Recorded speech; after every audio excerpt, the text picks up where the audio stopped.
Soundbites Allowed, and I am your host, Michael Voss, Dragon of the Southern Tier. Happy to be here with you today.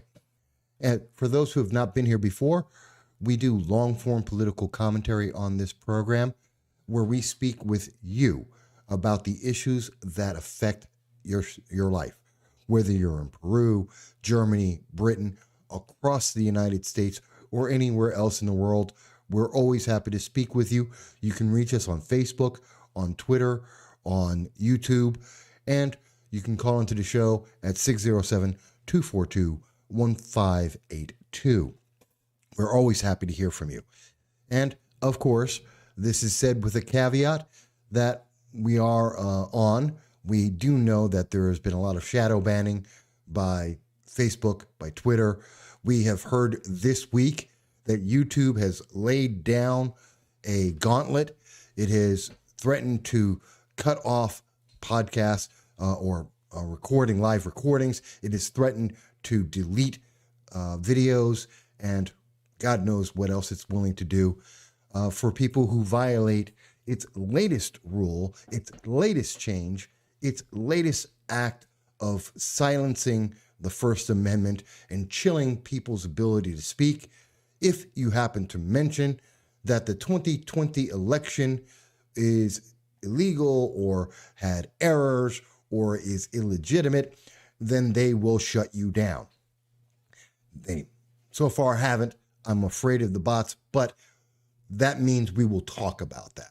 And in fact, I believe, like the title of the show today, it is 2020, the Pavlovian year.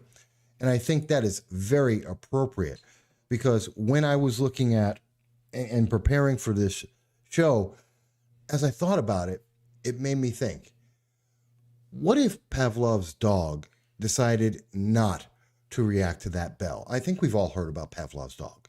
For those who may never have heard of that, Pavlov was a psychologist.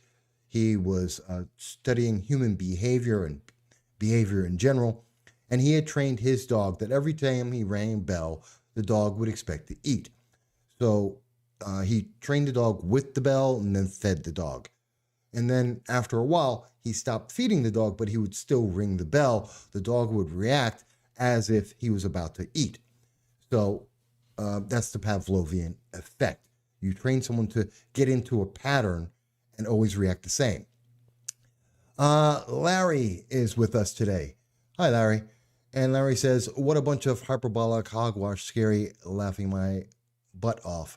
Well, Larry, I can see that your trolling is starting off fast and furious today. It's always good to know that you care. I don't care about you, Larry. I'm sorry. I love everyone in the world, and everyone is welcome on this program. But trolls will be called out for what they are. And that would be you, Larry. Other than that, let me continue. So when we look at 2020, what are we seeing? When I look at it, and I'm making this reference to Pavlov, we've seen the same pattern over and over again. I'll give you a great example. Democrats are always for the poor. They're always for minorities, whether that be women, blacks, Hispanics. They are the party of those minorities. We hear that all the time. And that's why they have movements like Me Too. That's why they have the BLM, the Antifa, are part of the progressive movement in the Democratic Party. Now, the thing is, though, when we look at these groups, we see Antifa and BLM, they're some of the most racist groups we've ever heard of. Look at what they're looking to do. Safe spaces, separate areas, self-segregation are things that BLM and Antifa support. When you look at how they have gone in various states, and we've reported this many times, where they've been in California, in Seattle, where they've told people, you have to move because you're white and blacks should have your property. You should pay blacks and Hispanics and minorities, that people should redistribute their wealth based solely on the basis of their skin color.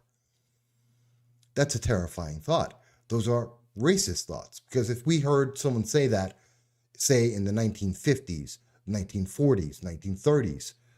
And they said that, but it was a white person saying it to black, we universally would say, well, that's racist.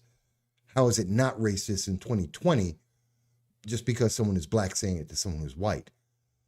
I mean, I understand the people who are saying it justify it because it's to their benefit. But we have been trained to believe that Democrats are always in the right, and therefore it's okay because they can't be racist, even when they act racist. Then we have to look at, what about when we hear the news? We look at the news. Back in October, we were told, actually beginning in November, we were told that there was the Hunter Biden and his emails and his interactions with China and the Ukraine, influence peddling. We heard about that. It was front and in our face, or tried to be, because the New York Post was trying to make people aware. And what did we find out? The news media said, it's not true. It's not important. This isn't real. It can't be verified. There is no there.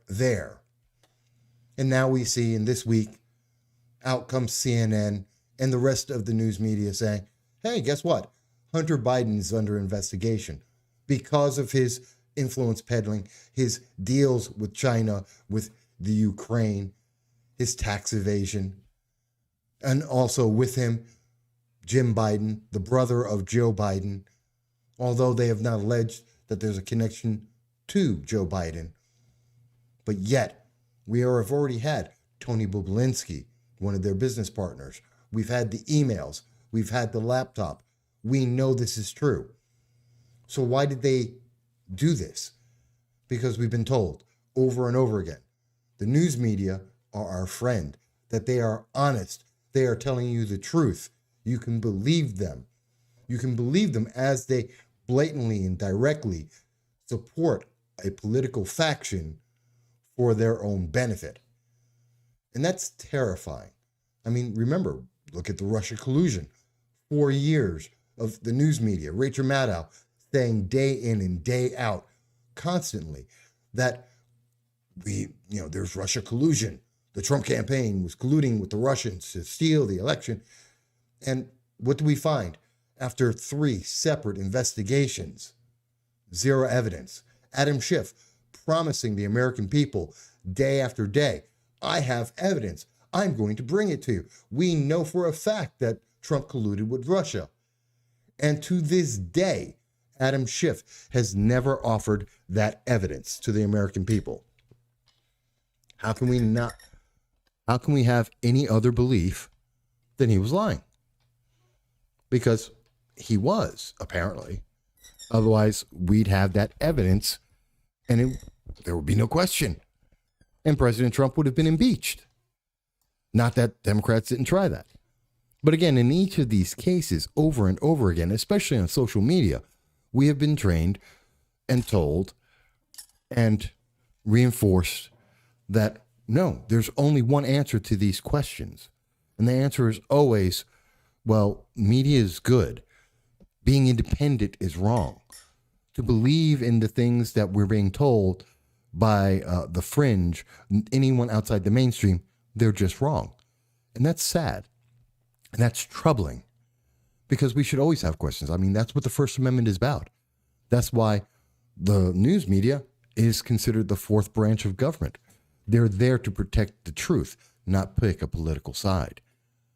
But it's somewhat Pavlovian.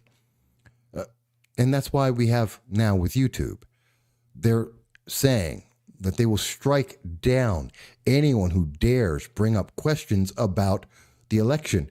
Well, the election has questions, legitimate, serious questions, regardless of whether President Trump won or not. There are serious questions about the way the election was conducted. I'll give you a great example of just on a local basis how this has been a problem and something that is mind-numbing. Let's take a look at the New York 22nd race, where I happen to be, I live in the New York 22nd district. And Anthony Brindisi and Claudia Tenney are in the closest race, and it's still ongoing. 434 other races have already been settled for Congress. And here we are with the last race, separated somewhere around 12 votes in favor of Claudia Tenney, who started off with a lead of 28,000 before mail-in ballots started being counted. And irregularity after irregularity have happened in this election. We have already seen that the dead have voted in this election. We have seen illegal voters or unregistered voters have tried to vote in this election. We have had votes that were lost for an entire month, and now they're going to be counted. And we've had other votes that were miscounted, that had to be recounted, as well as all the challenges, 6,000 challenges that stand out. There are problems. There are so many problems with this. And I'll give you, and as you can see here, and the answer we're getting is that, the judge in the case, Judge Delaconte, is saying, well, let's recount. This recount. We're not going to do a full audit. We're not going to check the machines, which were from Dominion voting systems, which have been shown in other counties to have had significant problems and are in question themselves. But rather than doing that, he's going to count all the votes, including 44 votes that were found in a drawer a month after the election happened. How can anyone say that they are confident in the credibility of a bunch of votes that were found 30 days, almost 30 days after the election actually happened? This is what the problem is. And I know there are trolls like Larry who want to try and they have hate in their hearts, and they don't want you to speak, and they don't want you to have a conversation, and they don't want you to have your voice heard. These are legitimate questions. We should be asking these questions. We shouldn't be silenced by bullying by a small faction who want to believe that they are right simply because of their feelings and without any proof. But that's sad. But that's what we're seeing nowadays. And we're seeing this, in Oneida. What are some of the problems we're talking about? In Oneida County, election officials admitted that they lost sticky notes that had been attached to disputed ballots with reasons for the challenges.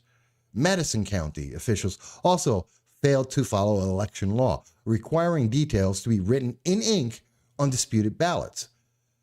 I mean, I'm not surprised that the judge isn't ruling in this, but I am having a problem that why did this happen? Because we're in New York State, the bluest of blue states, so no one would bother because we knew the 2020 election for President Trump. We already knew New York would lean to the left, as it always does, so it wasn't important to pay attention to every one of these votes. And yet, look at where we are right now. It's insane what we're seeing. And again, we have 44 votes that were found a month after the election day. And this is a race that's separated by all of 12 votes. Dale Grimm mentions that ballots 30 days later is no good. I agree. Janice Gregory mentions it's corrupt. I agree. And yeah, Dale, they're still counting. They're still counting. In fact, tomorrow, Monday, this will be going in front of the courts, and they will be counting these votes. In fact, we have people coming down from representatives from the Democratic and Republican Party from Washington, D.C., will be coming down to join the public, and they're going to be involved to make sure that the count is done properly. My problem is we shouldn't be in this. There's no reason why ballots that were found 55 days later, mysteriously mislaid, how can we count that? And how can we say as we have heard over and over again from Pennsylvania's Secretary of State, who says, well, this is the most rigorous, the most trustworthy, the most effective and efficient election we have ever had. No, not nearly. Not nearly. But again, it's Pavlov. The media said so, so we should believe it. The media is truth. We have to believe it. Your First Amendment right to ask questions, to have a conversation, that doesn't apply. It applied for 4 years since before President Trump got elected, and it's perfectly fine today, but you can't go forward. No. You can't ask those questions going forward. How dare you? That's just evil and wrong. And it's terrifying. You know, it kind of scares me because when I think about it, you know, a CNN reported today that Iran executed a dissident journalist, a Ruhan Zam. Iran did this because there is no First Amendment there, because they are a religious dictatorship, and they are religious zealots, terrorists, the leaders of global terror in the world, promoting global terror in the world, helped in that process by the Iran nuclear deal, where the United States provided $150 billion to Iran, something that then Secretary John Kerry stated to the public. Yes, some of that money would be used to support global terror. So Iran shut down the First Amendment. They don't have a First Amendment there. And America seems more and more like we're going down that same road. You know, when we have YouTube and Facebook and Twitter year after year appearing before the Senate, going into hearings, talking about how they are disenfranchising a very specific part of the American public. The voices of conservatives and Republicans. Anyone who dissents from their left-wing radical progressive viewpoint. The viewpoint that, you know, Larry is constantly speaking about right now, attacking about with his feelings. Because feelings are more important. Because feeling like you're on the right side of history is more important. Because wrongthink is bad. You know, 1984, a very prescient book. Janice mentions that this is sickening. And Dale mentions that it brings into question why New York has been leaning so hard blue that we as voters feel like it's a foregone conclusion for years. I agree with you, Dale. And in fact, I think this whole thing is going to be very counterproductive. I think that elections going forward, you're going to have even more apathy than less apathy. Michael Lurie is mentioning a stolen election can be a trigger event. Sometimes you can tell the public. Sometimes you can't tell the public. You must show them. And I agree. You must show the public that this election is fair. It is transparent, that it was done properly. And we don't have that. All we have is the news media, the public, the Democrats, the progressives saying, oh, no, it's already over. Don't ask any questions. It's President-elect Joe Biden. It's done. You can't speak about that. Don't bring court cases on this. Trust the news media. Don't talk about it on social media. And the fact that I'm talking about it right now with 3 times the signal necessary to speak to you smoothly and carefully, and I see that already Facebook, Twitter are having problems with this. It's terrifying. It's absolutely terrifying. And we're being taught again. Don't question. Be silent. Accept what you're being told, or you will be punished. You will be ostracized. It's the same thing that we saw at the BLM events throughout the entire summer. Be silent if you don't agree. You must agree, or else. And did anyone forget that there are now Trump accountability, the Trump accountability plan, and other lists that are being made now, isolating and targeting Republicans and conservatives? Why do they need that? What is that going to be used for? It's a terrifying thought. Even though we know that there were problems in this election. I just pointed one out in New York State, in New York 22nd District, which is unheard of.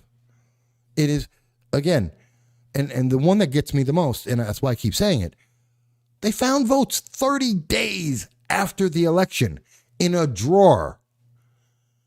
It was 55 votes, to be exact.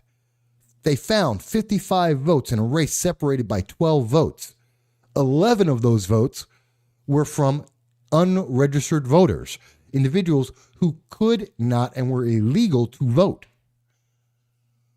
Can you imagine? 20% of the vote was illegal that they found. And they want to count these votes. That no one can tell you where that memory stick came from, whose votes they were, and that it was legitimate. And then they want you to tell you, don't worry, but the election was perfectly fine. Everything went like it was supposed to. There were no problems. There's no question that there's anything wrong with this election. And YouTube says they will strike me down if I say that. In the face of evidence saying to me, there are problems with this. Not just the presidential election. The entire election had problems. And the public needs transparency to have faith in it. And we're not Pavlovian dogs. Just because they said so doesn't mean we're going to think so. Just because they tell us the Democrats are good and everyone else is evil doesn't mean it's true. So we have a few more comments here. Let me see. Janice mentions illegitimate, quote, president-elect. Many Americans do believe that, tens of millions. In fact, they were down in Washington, D.C. just yesterday. And because they were gathering peaceably, as is allowed by the Constitution, and in fact also allowed by all of the COVID-19 restrictions, as they have been for BLM and Antifa throughout the nation. And those supporters, those Trump supporters, were attacked. 4 were stabbed. 23 people were arrested. You know, it reminds me of what happened here in upstate New York, in Ithaca before the election, the week before the election, where the Democratic Socialists of Ithaca, or rather, actually, to get their name correct, it's the Democratic Socialists of America, the Ithaca chapter, went out and committed acts of violence against Trump supporters because they felt they needed to do so, because their feelings were hurt that someone had an opinion other than their own, and they had to silence them, and they had to use force to do so because any voice that wasn't theirs had to be shut out. And the news article on that, I've shown it on the program more than once, that's a fact.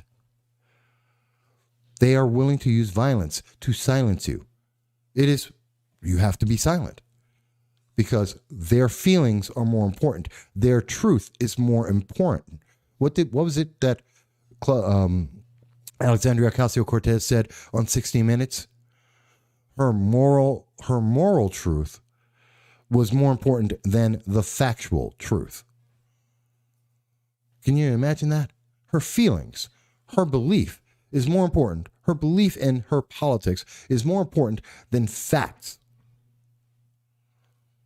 That's terrifying. Dale mentions, wouldn't be surprised if the lists were used to give the new committees of harmony that they would be established to come to your home and enact Maoist-style struggle sessions. Well, we do know that, speaking about people coming to your home, we do know that in New York State, Governor Cuomo has already made it a fact that if you have more than 10 people in your home, that's illegal. And therefore, theoretically, the police can come to your home and arrest people or something, because it wasn't clear what the penalty was. But in other states, they can arrest you if you have more than 10 people in your home because of COVID, which is insane. That's a violation of the Fourth Amendment. How dare they even think they could try and do that?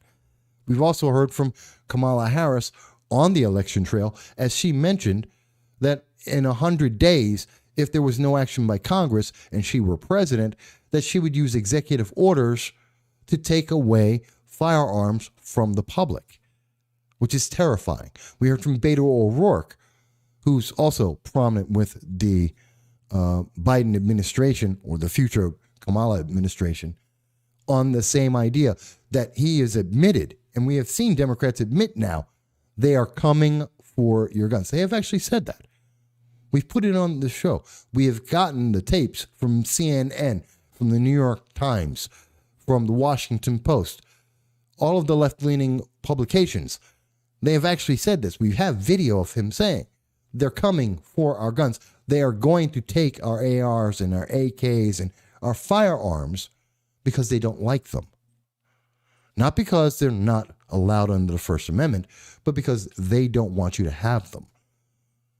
And with that admission, knowing that this is what Democrats are willing to do, knowing that in 2016, it was admitted by the Democratic Party, mostly because Snowden had provided the proof that they rigged the 2016 primaries against Bernie Sanders, that they gave the details of one of the debates to the questions of the debate to Hillary Clinton. That is fact. These are all facts. That same party that is willing to do anything, its wild ambition allows it to cheat and lie, because they did in 2016. That is factual, YouTube. And I have provided the videos and the evidence of that, which comes from the mainstream media news sources. Go ahead and fact check that, YouTube. Then, yeah, why should I trust 2020? So these are all very serious questions. We need to have these questions. And I'm so thankful so many people are paying attention to this, that we are having these questions, because this is how we protect our nation. Because we are a nation that is very divided. I mean, when we talk about what's going on, let's remember that it's not just in America. America kind of feeds into the rest of the world. I mean, if you look at what's happening over in Germany right now, today, Germany announced that they are going into a national lockdown over Christmas because of COVID-19. Of course, the European chief of the WHO has already come out and stated that lockdowns are the very last thing to be done. They are a last-ditch effort because they do more damage to individuals. They cause more domestic abuse, more suicides, more depression, more drug abuse. That's why at the beginning of every show, you see, we have the suicide and the domestic abuse hotlines on there, because they are being amplified by our reaction to COVID-19, a disease that 97% of the world will survive. Not to say that we can't protect those most at risk, but they're going to survive. But again, we've been trained that COVID-19 is the Black Plague. It is absolutely deadly.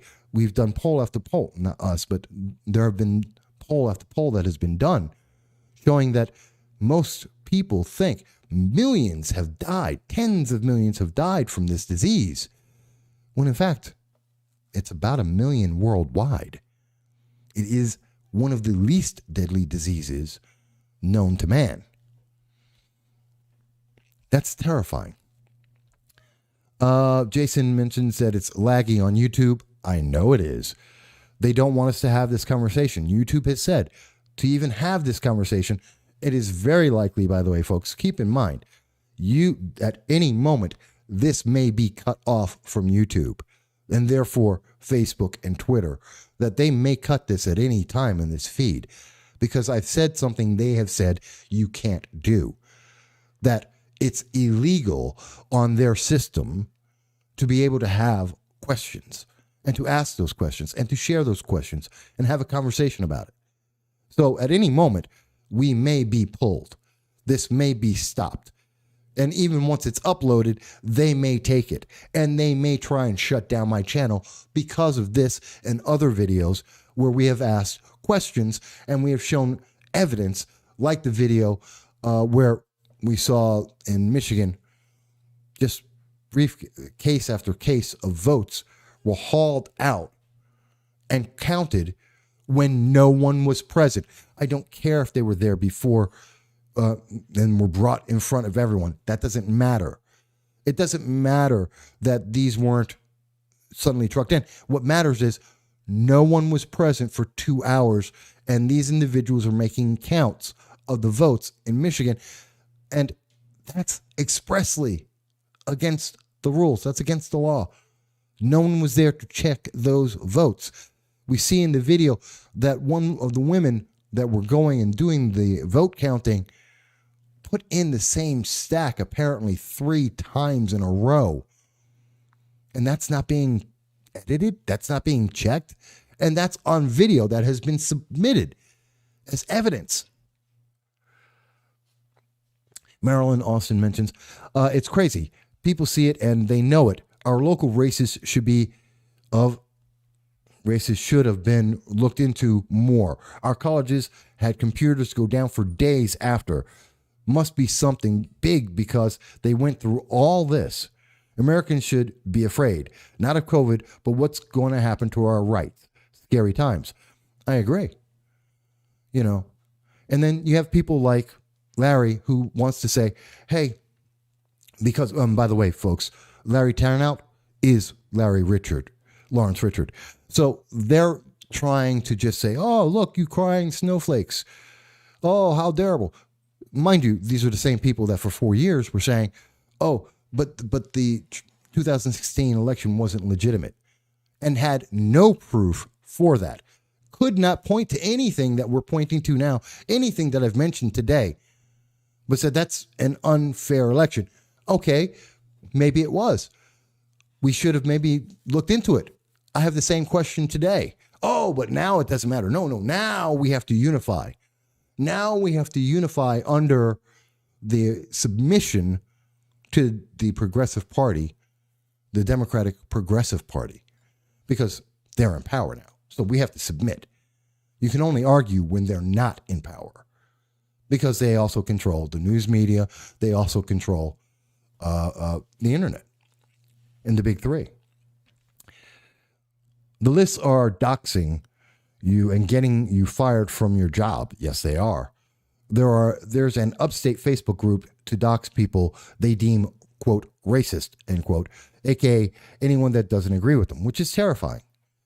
And they've done lots of things. I mean, those same people have gone out and, as in this election, some people may know I run for my election locally, and we had the local BLM, the local ANTIFA were running around telling people that I happen to be a racist. The reason why I was a racist? Because I don't agree with BLM. I don't believe in any organization that tells me that I have to hate my brother and sister. I have brothers and sisters who are as white and light-skinned and white as most Italians. And according to BLM, according to Antifa, they are somehow evil inherently by birth, and that they are somehow wrong, and that they are bad people. They're my brother and sister. Why would I ever want to say I follow a doctrine that says because of the color of their skin that they're somehow bad people? That's terrifying to me. Any organization that advocates violence or intimidation, that's something I denounce. I will never follow that. But to say that openly, and to be Black, Hispanic, and say that about BLM, about Antifa, about the violence that they've done throughout this nation, the lives that they have cost, they've literally been attached to the murders of over 30 people in this nation, including children at the age of 6. And because I oppose that organization, I oppose their actions, I denounce what they have done, the violence they have committed and condoned, then I'm a racist. And that's what they want you to be afraid of. Oh, well, you said that, so we're going to dox you. We're going to let people know who you are. We're going to tell people how to find you. We're going to come to your home and scream at you so that you're afraid, so that your neighbors are afraid, so that everyone's going to be silent because they're afraid they're going to be next. And that's terrifying. And that's why we're having such a problem right now. Our nation is separating because we're doing things to keep people in fear.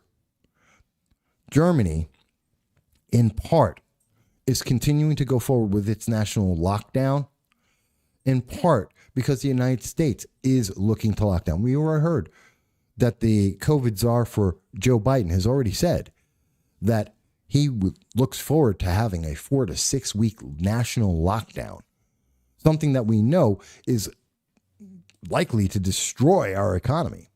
In fact, it was just the New York State Restaurant Association just came out with a report.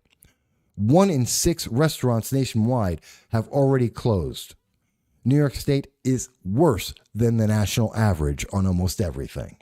According to a recent survey that they did, 85% of New York restaurants report that they have less sales in this October 2020 than in October 2019. They mention that,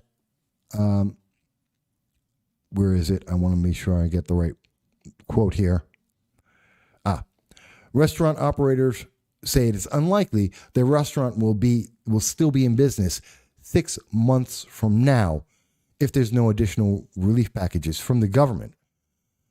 37% of restaurants across the nation will close in the next 6 months. 54% of those in New York State. That is an insane number. And it's not just in New York, because that's what we will see if we have a COVID lockdown nationwide. It's estimated that 40% of businesses in New Jersey will close forever, on top of the 20 to 30% that have already closed. We see in Colorado, it's estimated it could be as high as 60% of all businesses would close, on top of those that have already closed, which is about 25% there. New York State has lost roughly about 25%, which is terrifying.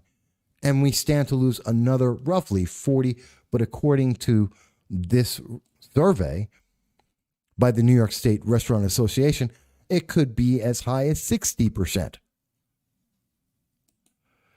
This is terrifying. And we're doing this because we are told you must be a prisoner in your home. You must be under solitary confinement because COVID, a disease that 97% of the public will survive.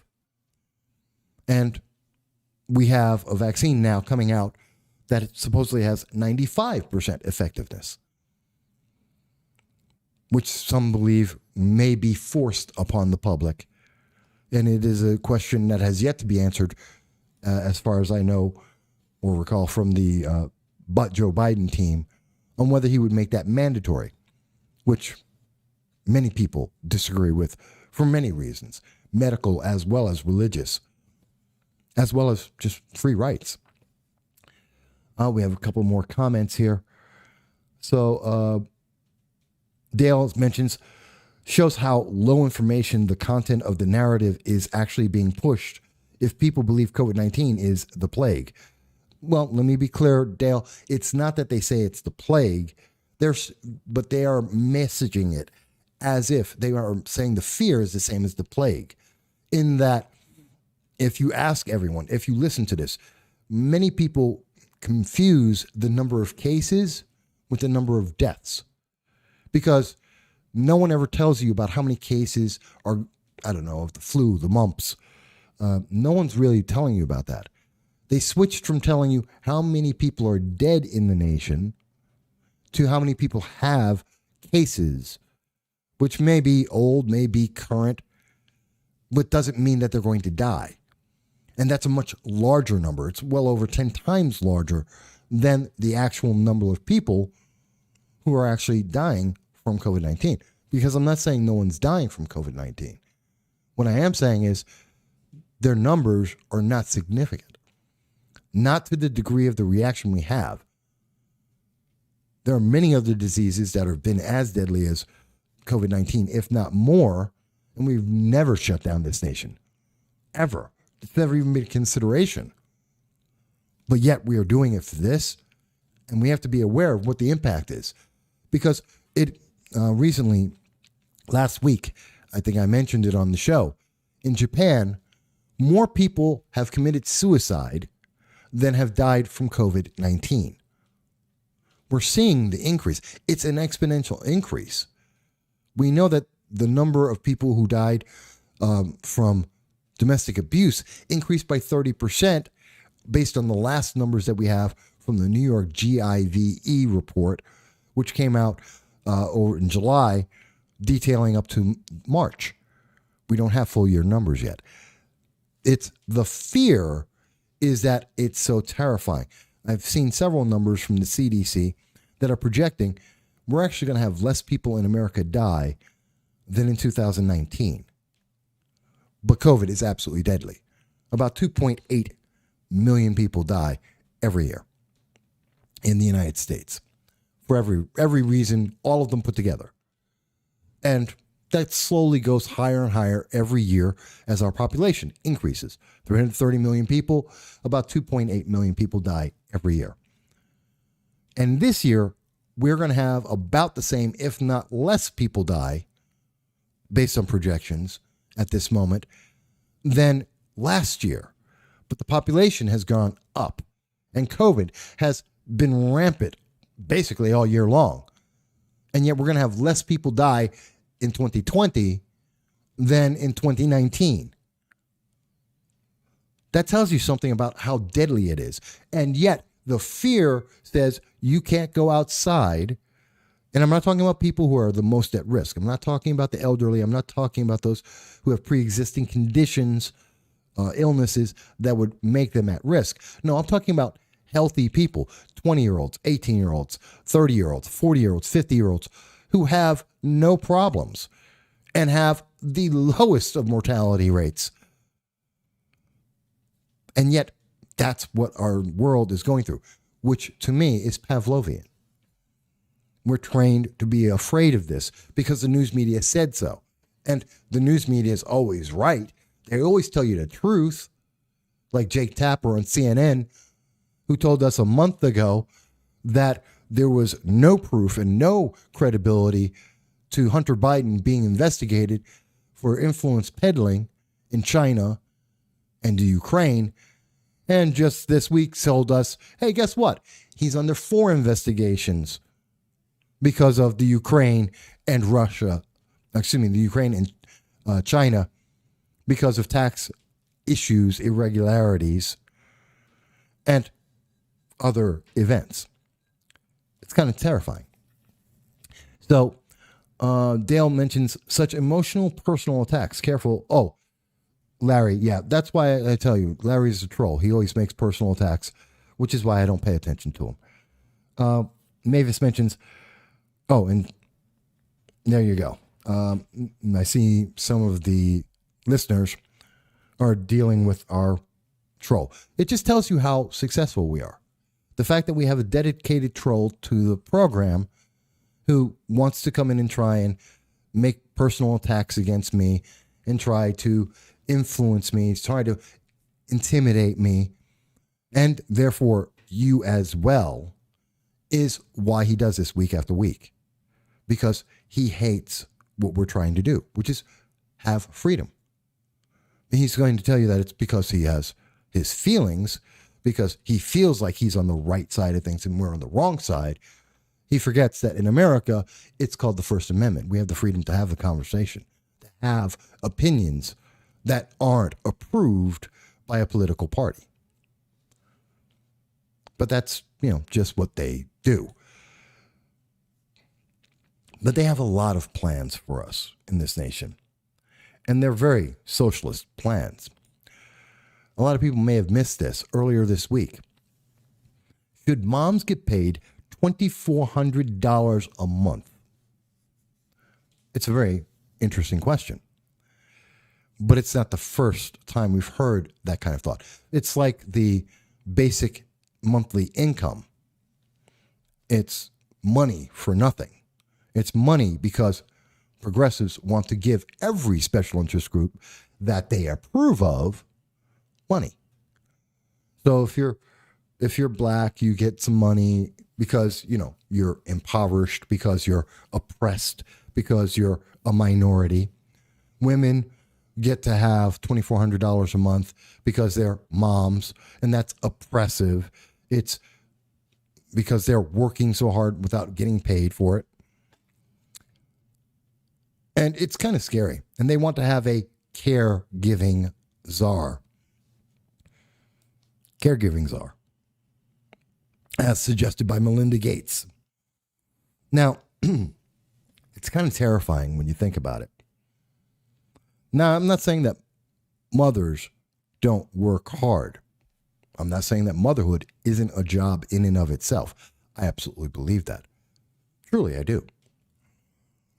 It's not a new thing. It's not something that hasn't always existed. It's always been the same job. But in this day and age, they want to pay you for that. And of course, attached to that money, attached to that $2,400, well, there's also the Affordable Care Act. There is equal pay, the pay equity issue. And these are unfair parts of it. So even if you want to say women should be paid for motherhood because it's a job like any other job, fine. Which is a little odd when I hear that coming from the same people who say they want to see more abortion. They want to see late-term abortion up to the time of birth, which was approved and voted for in New York State, where Democrats said, yes, it's okay at the moment of birth. In North Carolina under Governor Northam, that it's okay to kill a child as it's being born. But these are also the people who want to pay mothers $2,400 for being mothers. Does that make sense? Or is this the poison pill?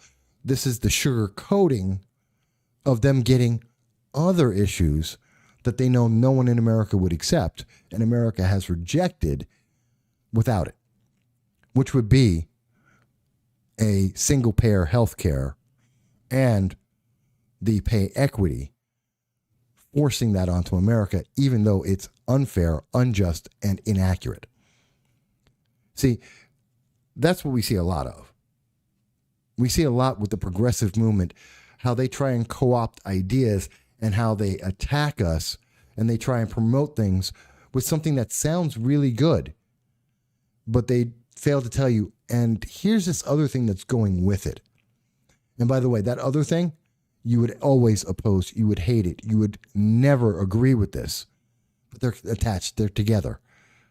And if you agree that this one thing is good, well, how can you not give it to people, even though it is attached to something that you know is absolutely horrendous? So that's one of the things that I think is very important. And we have to always make sure that we're paying attention. Because when we see this, when we say, okay, they're going to give moms $2,400. Okay. This is an organization that says, women need that. Except they're feminists. And the feminist movement in America doesn't promote motherhood. They promote women in the workplace. They promote progressivism. And they promote having women superior to men by law. They believe in an inequality amongst the sexes from a party that also says there is no sex or there is 32 sexes. Depends on whether you're talking about trans or not. If you're talking about transsexuality, then there are no sexes. If you're not talking about that, then there's 32 sexes. And there's a disparity on whether, and when it comes to men and women, well, there is a disparity there and they want to place women above men, especially if they happen to be black and if they happen to be gay. Well, that also makes them even more powerful. Again, this is the illogic that goes on from the left, and I'm not talking about Democrats here, and I want to make that very clear. I'm not saying, and you haven't really heard me say, other than when I'm talking about the leadership of their party, I'm not talking about rank and file members of the Democratic Party. Because the rank and file members don't believe this crap. The rank and file members of the Democratic Party, they own guns just like you and I. They believe in freedom just like you and I. They believe in speaking their voices and being heard just like you and I. No, it's the progressive movement, which is a small splinter fraction of the Democratic Party, but they're really, really big mouths. I mean, think about it. When you're looking just in this article I just pointed to, which was provided by Yahoo Life, have you ever heard of girls who code? I have, because I happen to follow some things in technology, but I bet you didn't know that they wanted to have a Marshall Plan for moms. And that's the thing. It's what they're attaching to it. It's the things they're not telling you about. It's really crazy. So let me catch up on some of the comments here.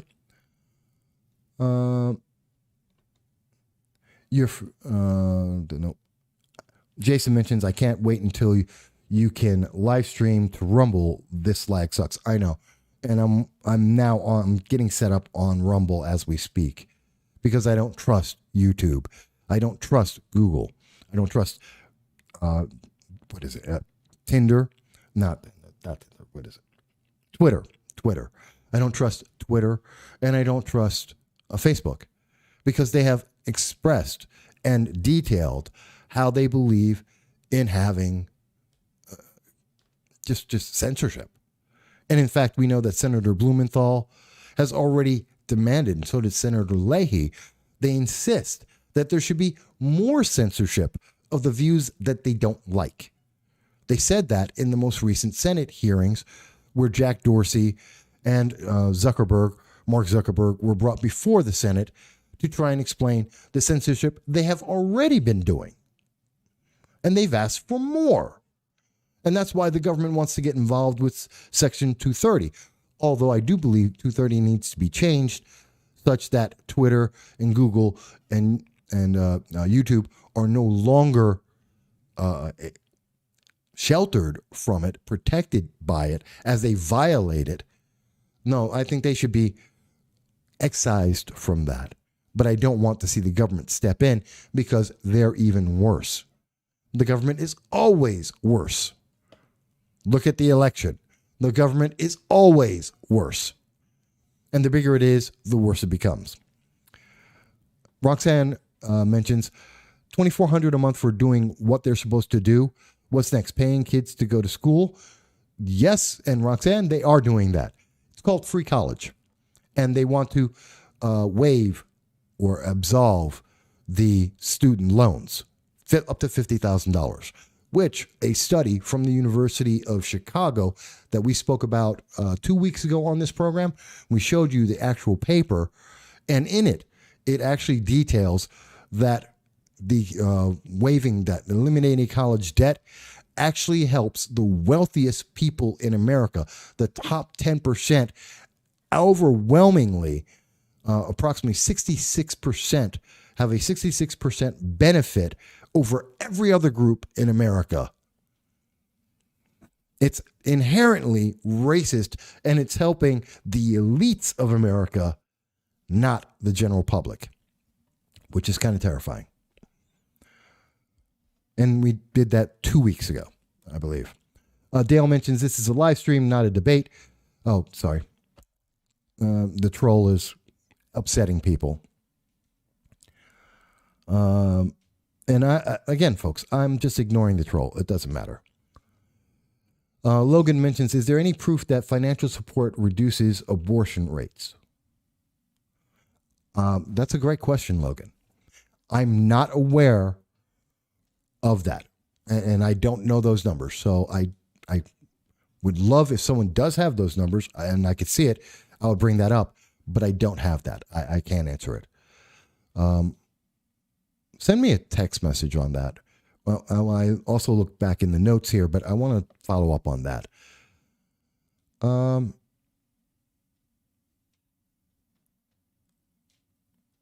Penny, Roxanne Penny, what does BU mean? Do you mean the Binghamton University? Or is it something else that you're referencing? I'm not sure. Dale mentions, now I understand why stuff doesn't function that well. Oh. It's amazing. And I know there's right now a Twitter war, a flame war going on with the troll on the program. And that's exactly what he's here for. He's trying to distract people from the actual issues. And he's trying to take them away from all the things we're talking about. But don't worry, because in the description, as always, every week, we are including the in the comments, a link to everything we're speaking about and anything we may not be able to speak about that was intended for today. They're going to be in the notes. So don't worry if the troll distracts you. You will be able to see the video and you will be able to see all of the links. So I hope that'll help. Now, remember, as you can see, you can always reach us on YouTube, on Facebook, on Twitter. We're always happy to hear that. And yes, people can call in at 607-242-1582. Again, the 607-242-1582. And we're always happy to hear from you. And what are we looking for? Oh, I'm sorry. I just caught the trolls touting his resume again. He loves to do that. He loves to tout his resume. It's his big crowning moment. But seriously, folks, just ignore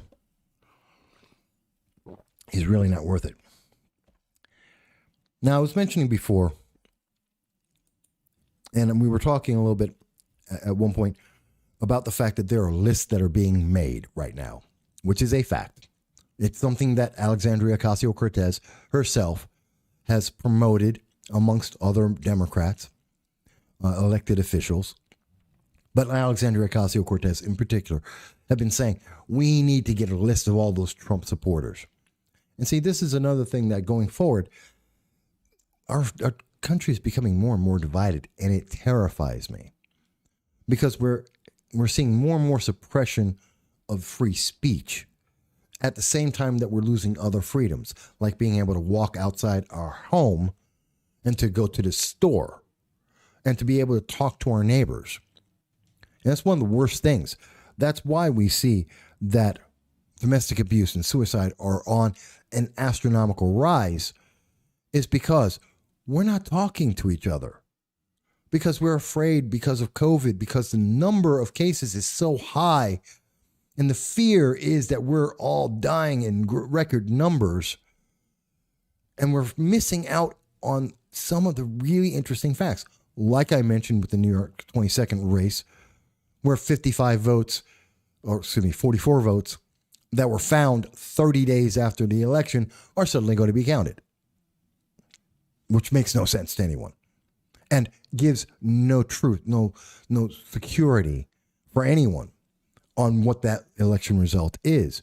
But we've also seen things where in Michigan, because people fought back, legislators who were looking to warn and basically make a list out of the people who support the conservative and Republican ideals, well, she got her position stripped. And that's a good thing. But that's just one case. And we can go over and over again. There's so many places where that's not happening. And it's because people don't even know that it exists. Many people don't even know that these lists exist. And I believe when I was speaking to one of our frequent audience members from over in Britain, mentioning that very similar things are happening there. And I believe I've seen that also in Australia, where movements for the extreme left are again attacking. It's that polarization. And we see it in America, and that bleeds out to everywhere else. And a lot of people don't realize this. When I was speaking with my guest, who is from Peru, about 2 weeks ago. And we were speaking about Peruvian politics and the influence that America has on Peru.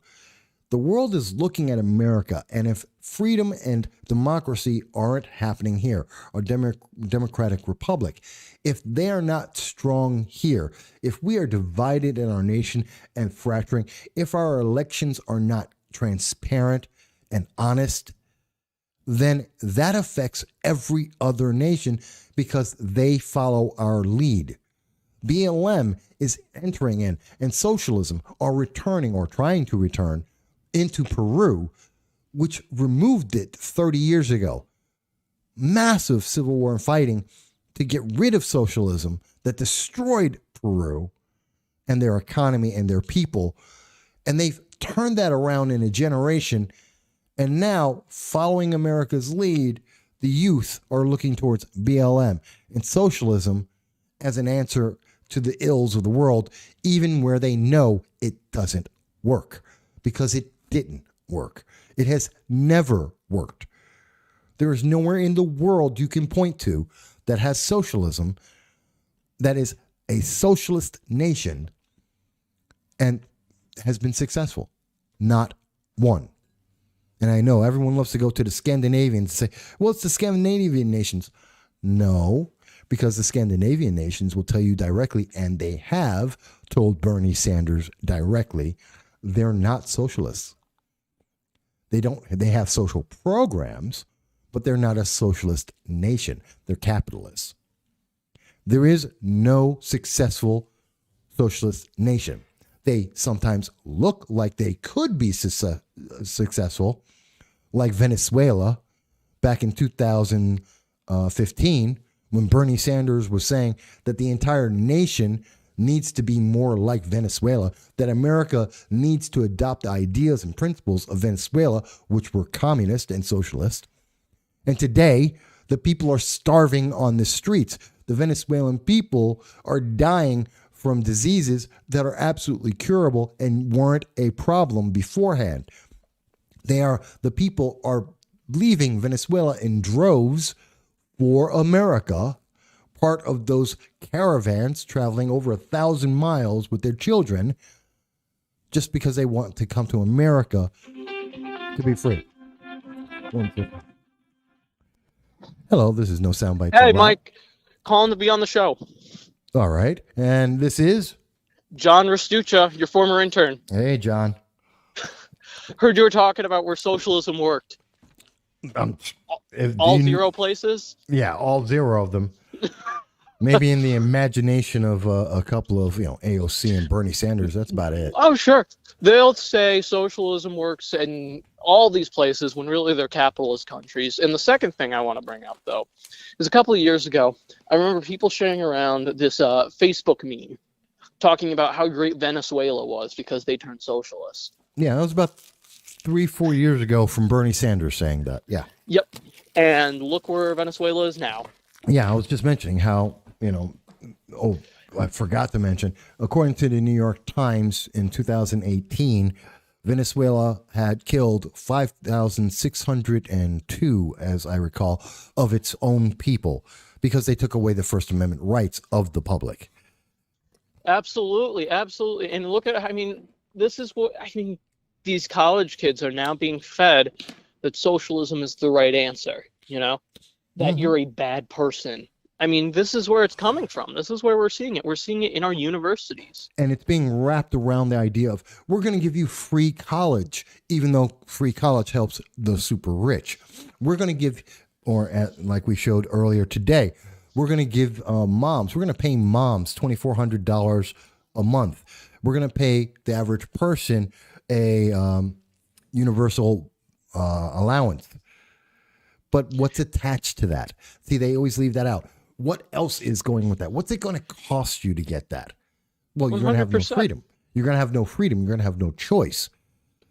And that's absolutely.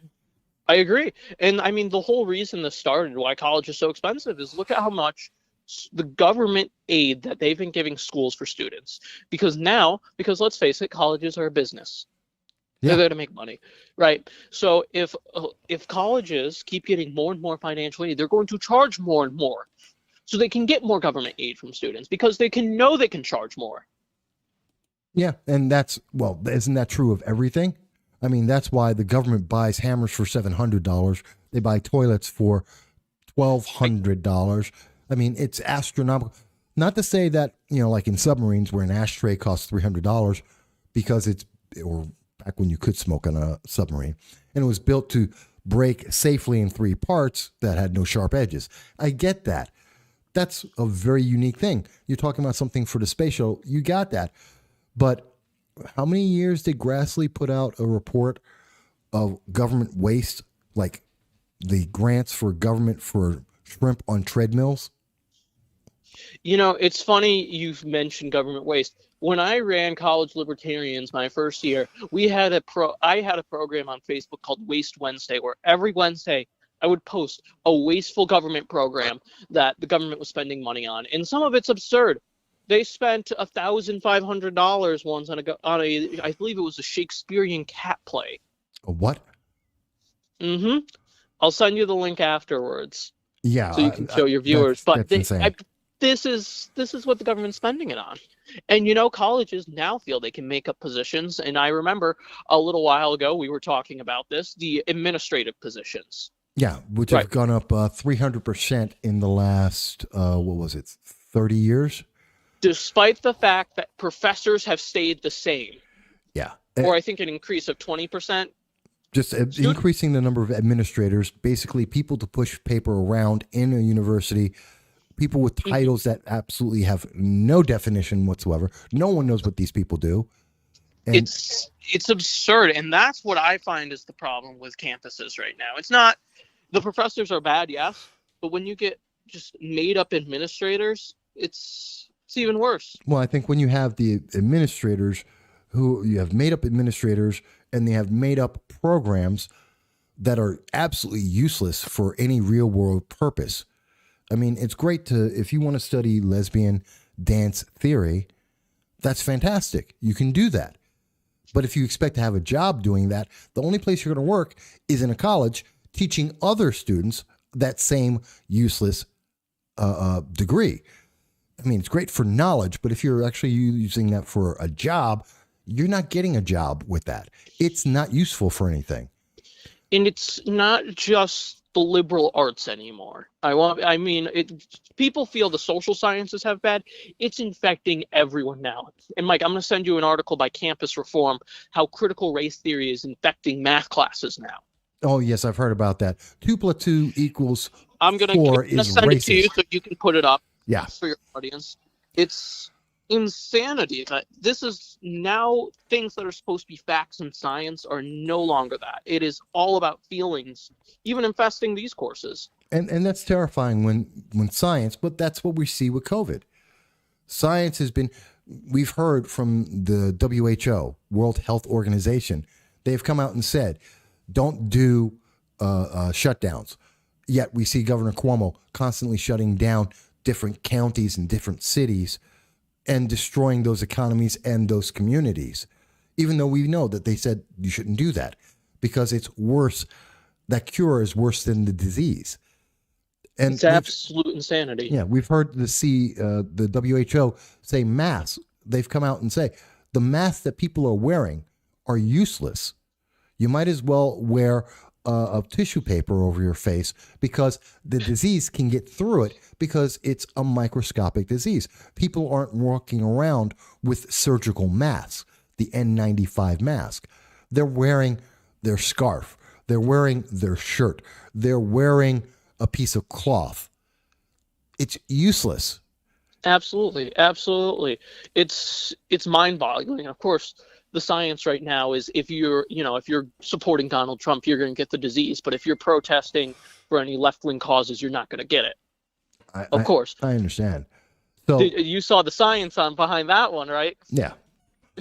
So, I mean, it's incredible when you hear people like Governor Cuomo, Governor Newsom, Governor Whitmer, and they say they're abusing their executive powers, their emergency executive powers, an emergency that has no end in sight. And they're using these powers to do things that no one would ever let them do, to shut down businesses, to destroy people's lives.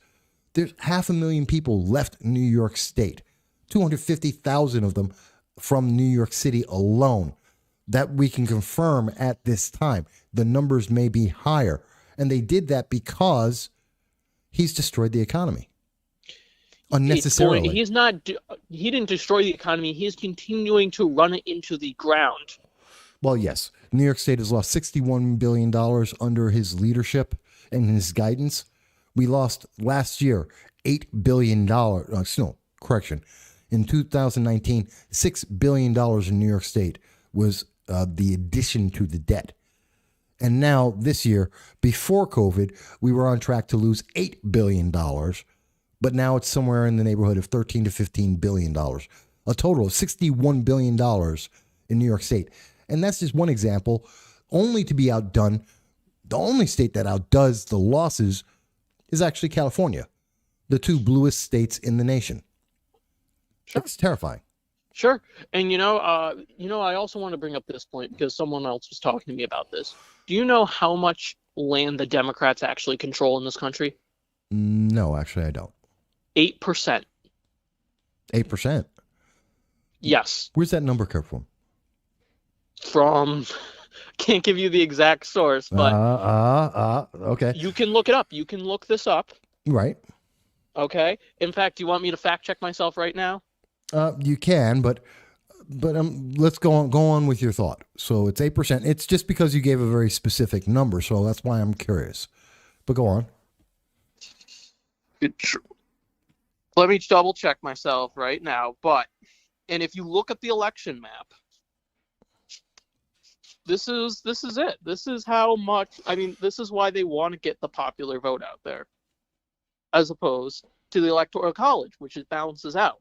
Well, if it is a known fact that if you were to switch from the Electoral College to the popular vote, then every elected official would only go to the 5 major cities in America to win every election. You wouldn't go to North Carolina. Well, you might go to North Carolina. You wouldn't go to North Dakota. You wouldn't go to Rhode Island. You wouldn't need most of the Midwest. You just need the 5 cities. You would go to New York. You would go to Chicago, L.A., Sure. Miami, Sure. And Houston. And I mean, they want to completely get rid of them. Yeah, they want to get rid of all the people who are in rural America. They want to get rid of it all. They want to have it controlled by these large cities. It's mind-boggling to me. Yeah. So when you said land, you meant counties. Yes. Okay. And yes, it is they do control about 8% of the counties. And those counties happen to be in the largest population centers, which are the major cities across the nation. 100%. 100%. When you said land, it threw me off because I wasn't sure where you were going. Yeah. And this is why we work so well together, because then you pick up, exactly what I'm saying. Yeah. And that, you know what I mean. Right. And I know what that figure is. And a lot of people, and see, that's the thing. A lot of the trolls, a lot of the progressives out there, they work in politics a lot more than most people. They look for key words. They're trained to try and pick out the things that people in a regular conversation can talk about.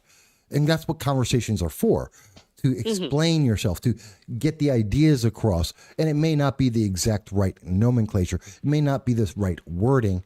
Yes, I do this more than most people. I've been doing this for 15 years. I spend 8 hours a day reading information. So, yeah, I'm going to use nomenclature that most people may not use. But I guarantee you, if you sat down and talked, most people get it. They may use other words. They may not know the name of the bill. They may not know the number that it is in Congress, but they've heard about it. They just don't know. And that's why the news media, and one of my big problems with them, besides not doing long form information and trying to shove it into 30 seconds of news. I mean, look at everything in the news today. It's about a minute and a half. You maybe get a sentence and a quote, and they never mention, what is the bill number? Oh, this bill is going through Congress. What's the bill number? Let me look it up. What's the name of the bill so I can look it up? Oh, you don't need that. Just trust our 30-second answer. Like, no one with intelligence can do that. No one. No. It just shows the divide. The Democratic Party is no longer the party of the people. I don't think they've ever been well, that's not true. In my lifetime, I have not known the Democratic Party to be for the people. This is how they talk down to people who they see as lower class. This is how they work. They are the party of the elites, right? And it's so interesting you brought up the topic, everyday language. They don't want people to use that, right? They'll use it against them. It's ridiculous. It just goes to show how little they think of us as whole. We should make a clarification. The progressives, the Democratic Socialists of America, Alexandria Ocasio-Cortez, the Socialist Communists of America, they're the progressives. They're the ones who are doing this. Because if you talk to, we go outside, if we were able to go out and talk to our neighbors like we used to be able to do just a year ago, then no, they're not like that. I have many friends who are Democrats that I've spoken to either on the program or about the program, or that I speak to now, even elected officials, and they're great people. They have great conversations. But it's when you let the progressives jump in and then they lose their minds. It's interesting. I've had many conversations with a lot of local individuals, officials, but like Mayor Matt Ryan, former Mayor Matt Ryan, he loses his mind. He's an example of the progressives I'm speaking about, where the last time that he saw me, he went into a rage because I said, I don't agree. Literally, that's all I said. And he's shouting and screaming and threatening me with witnesses. I'm like, Matt, you've known me 7 years.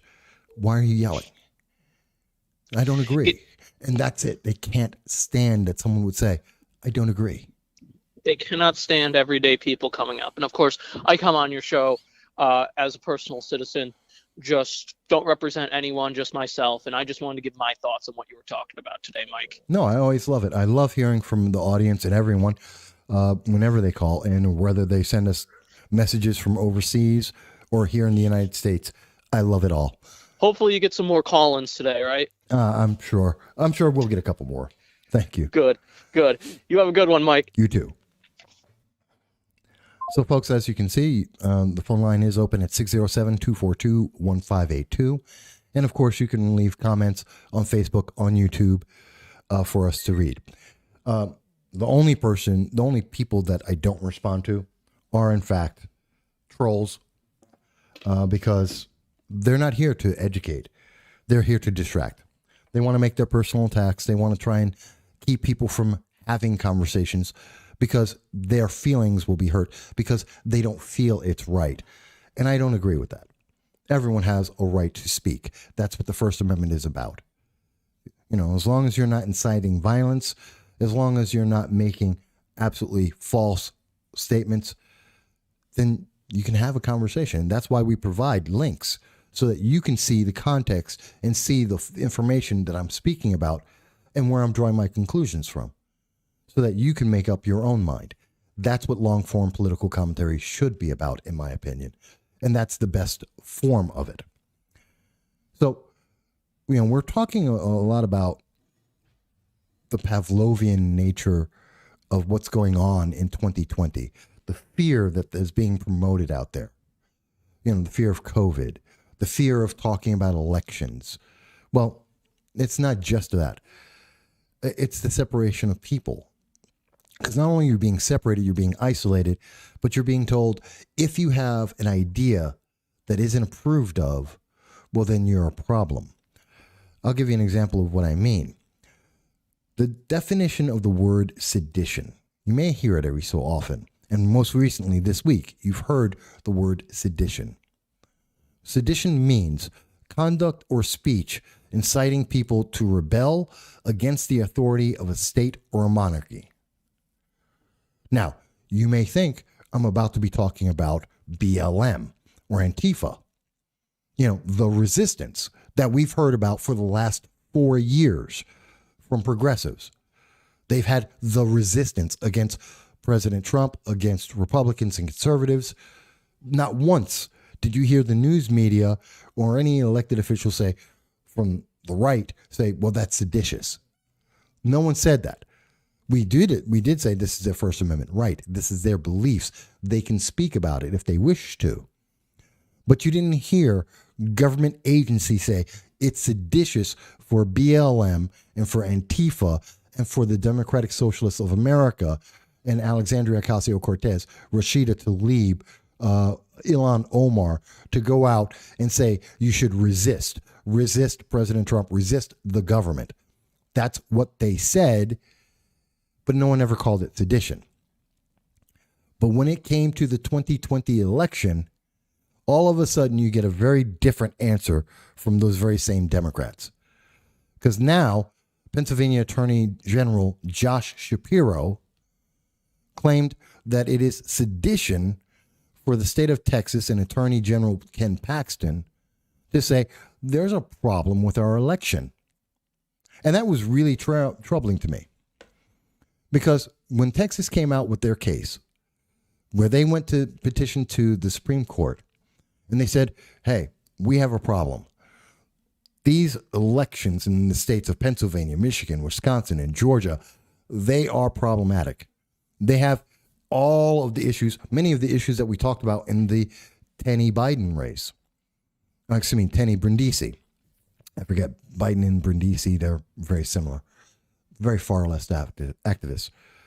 But in that race, where we've seen the dead have voted, where we have seen votes appear after being lost or misplaced, where we've had individuals doing counts in the middle of the night with no one else around, which we have video for, where observers were sent home off of the false information that pipes had broken, which didn't happen, which we have video confirmation of the major news media saying this to the public, reporting it to the public, that's why some of these locations had to close, and a small crew of Democrats continued, or potentially Democrats, I can't say, I don't know their political affiliations, but a small group of individuals continued to count with no one else around. Yeah, those are problems. Each and every one of these things I've mentioned, not checking signatures on ballots that were mailed in ballots and just accepting them, that's a problem. These irregularities happened in Pennsylvania, in Michigan, Wisconsin, and Georgia. And they happened generally in the middle of the night. And that is a problem. But the case, and we should speak about this because the lawsuit by Texas was a bad case. And that's because it wasn't constitutional. There's a problem with it. And I know that 126 Republicans in the House joined on this lawsuit. Now, I agree we should support Texas and anyone in saying there were irregularities. We need transparency. We need consistency. We need the public to have faith in our elections. Because without that, we have no faith in our democracy, in our government. And if we don't have faith in that, no one in the world will have faith in it. And everyone in the world will suffer. Whether they're the protesters in Hong Kong that sing the American anthem as they are fighting against communist China, whether it's in Peru, which is trying to hold back the resurgence of socialism that destroyed their nation, whether it's people in Venezuela who are trying to survive the socialist outbreak that is destroying their nation, or anywhere else in the world. If America doesn't believe in its freedom, the rest of the world has no freedom. So I agree with Texas in saying, hey, these elections have problems. And those problems affect everyone. Everyone. Because I seriously think that Joe Biden is going to reverse all of the breakthroughs that we see in the Middle East that President Trump has done. Four nations have now recognized Israel and increased the net peace in the Middle East. Something that President Obama, something that John Kerry, something that Joe Biden have never been able to do. Dianne Feinstein is busy talking with Iran as she is being spied on by China. Eric Swalwell is being in his campaign is being invaded by Chinese spies, Chinese communist spies. And at the same time, while that's true, if Texas were to win their case, then the 10th Amendment disappears. And we have to be honest with ourselves and say that. The 10th Amendment is absolutely vital. It is the sovereignty of each state to make its laws and its rules. And without that, it will be anarchy. It will be, well, not even anarchy. It will be authoritarianism would take hold in America. Not because of Texas, not because of the 126 Republican members of the House who supported Texas in saying there is a problem with this election. No. What I am saying is it would be down the road.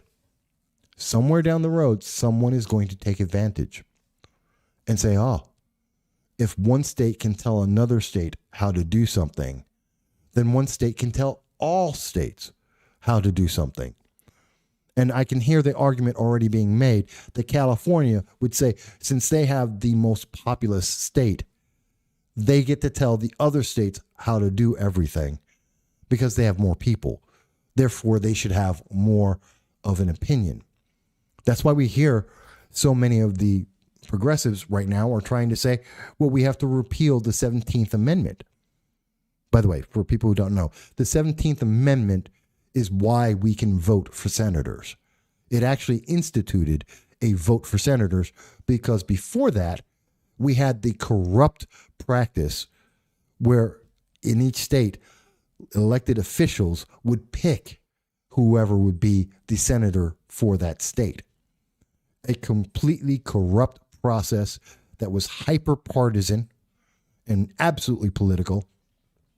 And it was the worst thing. It was not in the best interest of the nation.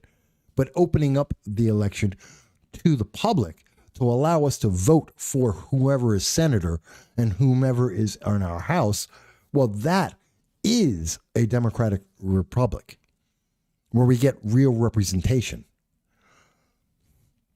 That's what the 17th Amendment allows. So when you hear people say, well, California has more people, so they should have more senators. No, they shouldn't. There's a reason why every state gets 2. It's fair and it's equal. Every state gets 2. Doesn't matter how many people you have. So Rhode Island gets 2. California gets 2. New York State gets 2. And this way, when New York screws up its economy and everyone is leaving the state for 5 years in a row, leading all other states in a mass exodus because of the failed economic policies, long before there was a COVID, then you know what? They still get to have 2 senators because they're a state. And so they get to maintain their power. And no one state can take over and rule over the rest simply because they have a lot of people. Because that's not how America works. That's not what the intent of the founders was. And so it should never be that way. So I found myself in the position where I would have to say, I didn't believe in the Texas case for what it was saying, but I do believe in the Texas case for what it intended. It intended to say there's a problem with this election. And in these states, there was a hyper problem, a very visible, well-documented, with over 1,000 affidavits, video as evidence, with actual numerical problems showing us that there were repeated problems in these states and that it had a significant impact on the election. I believe that that is absolutely correct. And I believe it's something that needs to be clearly stated. But, I don't think that they were right because they would have gotten rid of the 10th Amendment. And that's a step too far for me. But that's my belief. Now, I know some people don't know what the 17th Amendment actually is, so I'm glad.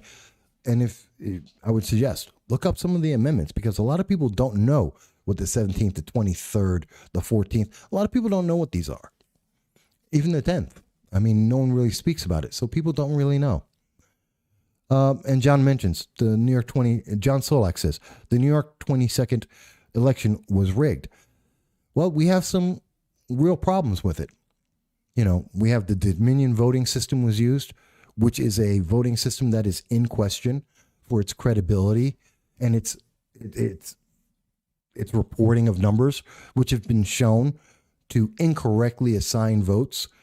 And by the way, in all of these cases, you ever notice, and going back to the Pavlov thing, we should believe all the Democrats. The Democrats always like to tell the truth. And yet, all of the problems, all of the errors, you know, Democrats like to say, no, the dead don't vote and they don't vote Democrat. Well, yes, they do every single time, in every single case.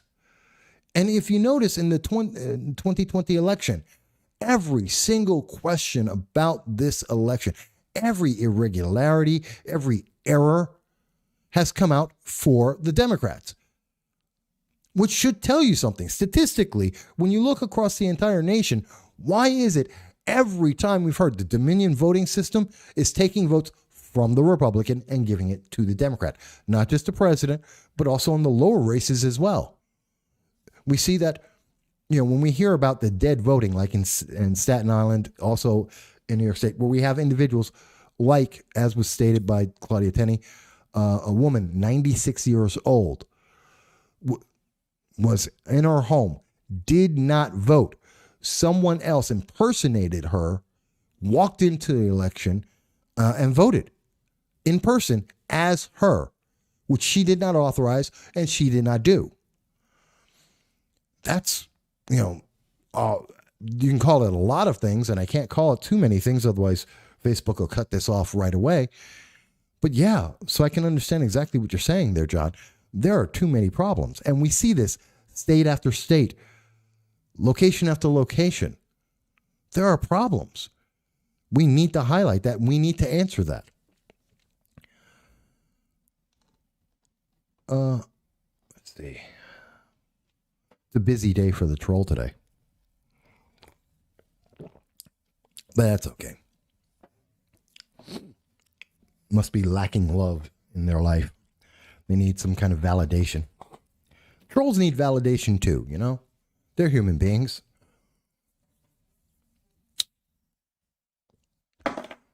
Sad, but, you know, human beings all the same. So, the fact that we're hearing, and to wrap that, to bring it back to the point, that we're hearing about sedition being claimed, that we're hearing Pennsylvania attorney Josh Shapiro say that, you know, it's sedition to question the election in many other states. That's not sedition. That's not. That's asking for transparency. That's trying to make sure that we are a free nation. But what is sedition? Because if what Texas did is seditious, then BLM and Antifa have been well beyond seditious. They would be into tyranny. They would be into treason. Because they have outright said for well over 4 years that they want to destroy the U.S. government, that they want to have a socialist government, that they want to resist. They have, in fact, said the actual definition of sedition, which is to conduct or speak inciting people to rebel against the authority of a state or monarch. In fact, Alexandria Ocasio-Cortez has made statements against inciting people to rebel. She has literally said, rebel, resist. If Texas is seditious, then that would make Alexandria Ocasio-Cortez potentially treasonous. But I don't think that's the case. I don't think that she supports America. I don't believe she believes in freedom. I do believe she's a socialist communist. I do believe that she would destroy our nation because she thinks it's in her best interest. But I wouldn't say, but that's just being uninformed. I mean, like many of the the progressives and the leftists out there, they've actually never lived in socialism. They have no idea. I have. I've lived in Moscow. I've lived in Tbilisi. I've seen communism. I've talked to people who've lived 50, 60, 70 years in communism. Oh, we have a call coming in. One moment.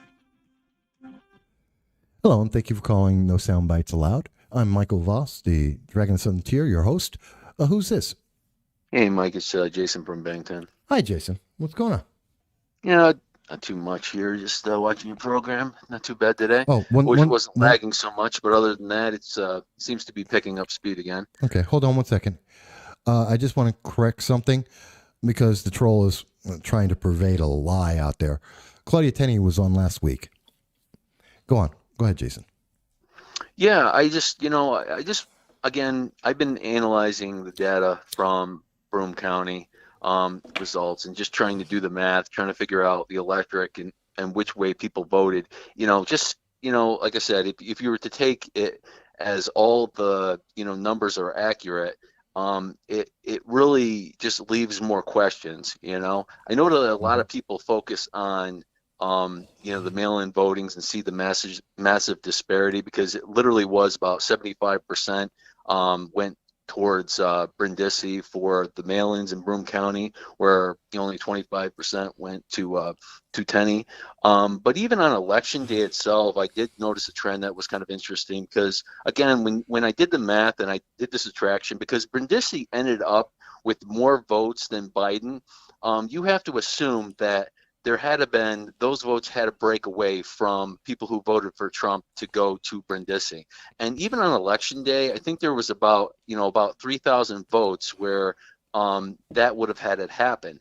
And again, I mean, I think the critical question I have, and this is not, I can't prove evidence of anything being, flipped or switched, but it's like, you have to ask the question is that what a person who would have voted in the election for Trump would have then decided to vote for Brindisi? Because for that stat to happen and that number of votes, to go that way, that would have had to happen. And in my logical sense is there's no way that somebody who voted for Trump would have voted for an individual who then turned around and impeached him.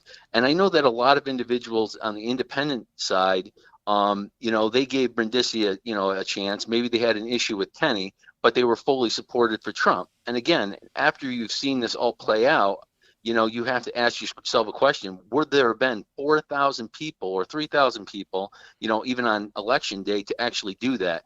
And, I would just love to hunt down those people to find out what their position was and how they actually voted. Well, that is true. Well, that's one of the questions why there's so many problems, whether it's in Oneida, Madison, and Shenango, where people are saying, we're having these discrepancies where we're seeing votes being counted that were supposed to be sequestered away and not counted because there are challenges on them.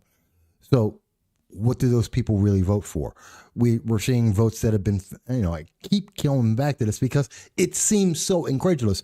If I came to you a year ago and said, hey, do you believe I can actually submit votes a month after an election with no proof of who voted for them, who made those votes, and without any security on making sure that these ballots I'm going to submit were actually cast, I'm going to submit that and it's going to be counted, and it may change an election, whether it was local or federal, it doesn't matter. You would tell me I'm out of my mind. And at the same time, we're looking at all these discrepancies, and that's the problem. There's so many errors and discrepancies, whether they're human or mechanical, like with the Dominion systems. It makes us have a problem. There's a issue here. And to hear that judges are saying, well, count them all, then maybe they shouldn't all be counted. How many of these, one of the things I wonder about which may account for the discrepancy you're mentioning here, Jason, is how many of these votes that were single issue votes that came in just for the presidential race or were just coming in for the New York 22 race, how many of these votes were from illegal individuals? We know that 20% of the late found votes were illegal votes. They were unregistered voters. How many more? Remember, it was just a year ago that Governor Cuomo pushed through the ability for illegal aliens to get a driver's license, and in doing that, that they would be able to register to vote, which was admitted by New York State that at least some of those illegal aliens will register to vote because it takes one checkbox online to do that, and there will be voting with a driver's license in our elections, even though they're illegal to do so. How many of those happened? Has anyone looked for that? Because as far as I know, they haven't. That's a problem. We need transparency. And you're not the only one who has a question about these things, because even Dale online is mentioning that he's also having the same questions you're having about this disparity. Well, there's another one that I brought up, I believe, last week when I looked at the overall number of the turnout rate, where the country's average was high. I think it was like 60% of registered voters turned out to the polls. Yeah. And when you looked at, Broome County and you did the math, people who were registered and active, it comes to like 80%. Mm-hmm. And what I try to do is figure out the number, that would have been between the national average and the 80% and how many votes there is between that. And that comes to about, maybe about, 7,000 or 8,000 votes in Broome County. And if you were to account that all those came from, the mail-in and ballots, you could see that would still be like a 2-to-1 ratio for Democrats, but that would, cut it down from 75% to. Oops, sorry. 1 second. Go ahead. I'm just getting feedback there. Yeah, it was on my system. Sorry. Oh, okay. Yeah. So, like I said, you had this, 75%, being cut down to, maybe a 2-to-1.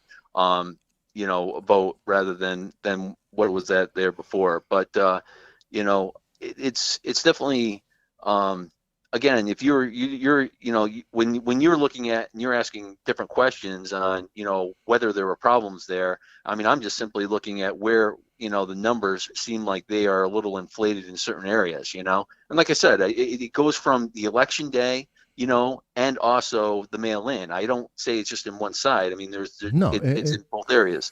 Yeah, and that's the problem is we need transparency.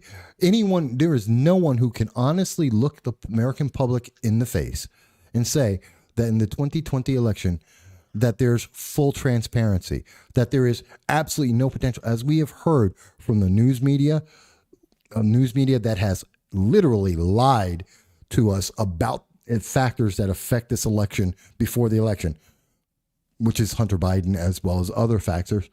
They have lied. They have told us for years that our election voting machines have problems. They're hackable, that they are prone to issues. And yet they're now telling us, nope, this is absolutely emphatically, there was zero fraud, zero illegal votes. It didn't happen. This was a totally secure election. If it's totally secure, then I can't find 55 votes afterwards. There isn't a discrepancy in the number of votes where it looks like you have over 100% of the available voters voting in an election.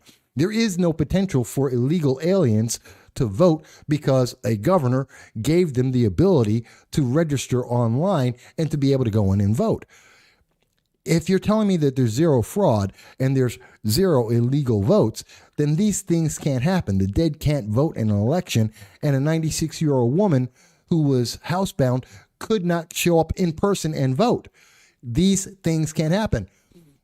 And that's the point. We have to look at it from that point of view. And anyone who says that that's not the case, then I tend to believe they have an objective. They have a goal. They don't want you to question it because they want something. We know that Facebook and YouTube and Google and Twitter, they have expressed a very clear goal. They want to suppress anyone who doesn't think like they do, which matches the goal of the far left, like BLM, Antifa, and the progressives, the Democratic Socialists of America.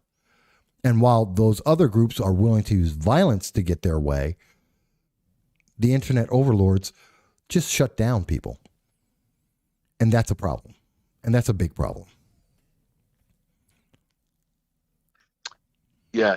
I was going to ask you too, is in Broome County, I mean, I know that I've heard there have been many issues with, the machines that we used to vote, but I'm not exactly sure of how old they were. And if I can't remember if these were the first units that were put out after they. No, they're not. They're replacements.